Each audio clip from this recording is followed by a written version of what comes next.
Ever since a man claiming to be my uncle invited me into a confessional booth, I've been an atheist.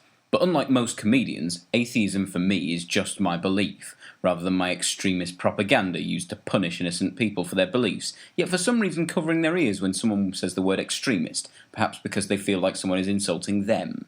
No, that's just my conclusion to evidence I've seen. Disagree with me? Whatever. Not like I'm going to complain about a load of people worshipping something obviously bad for the... Anyway, my atheism muscles twinge slightly when I watch the new Fox drama, comedy and fantasy, Dramadesty, Lucifer, because I detected the whiff of propaganda hovering around it like a damp fart, but we'll get back to that. The devil goes to LA for a holiday. Not a complicated premise, but that isn't a bad thing. In fact, I can use the space I would have used to further describe the show for swear words. Yay, cockholes! My first observation of Lucifer was how much this reminded me of Shadowhunters. The ear-scrapingly bad dialogue, the characters whose relationship and characters I didn't care about at all, and of course the fantasy in the real-world setting. The one improvement this has over Shadowhunters is Tom Ellis. He's clearly having a great time playing the devil, and his performance brings some level of entertainment value. He truly is the only character worth mentioning. No one else even mattered. In fact, at times, I actually hated everyone else. So maybe we can quit early by saying it's not bad. Well, unfortunately, no.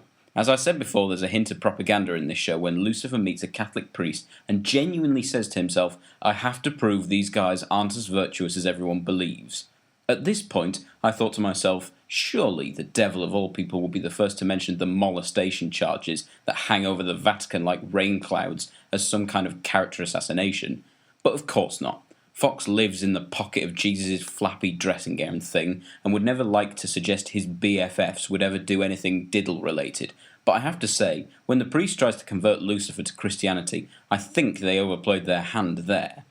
Live and let live, but let's not pretend there wasn't some kind of agenda here. In fact, the whole arc of Lucifer throughout the series suggests some kind of promotion for biblical attitudes. Still, I guess it's good he had some kind of arc. Early on in the series when he goes to a rapist convention, it is rather good that the show decides to improve on that. In fact, when devil worshipping appears, Lucifer acts somewhat close to likeable. I could complain all day about the twisted politics and religious undertones, but the most unpleasant thing is for some reason they decided the best thing they could do with the devil was make a bloody shitting rom bloody com. A somewhat interesting idea battered into shape with a bland beige hammer to make it bearable for everyone and thus interesting for no one.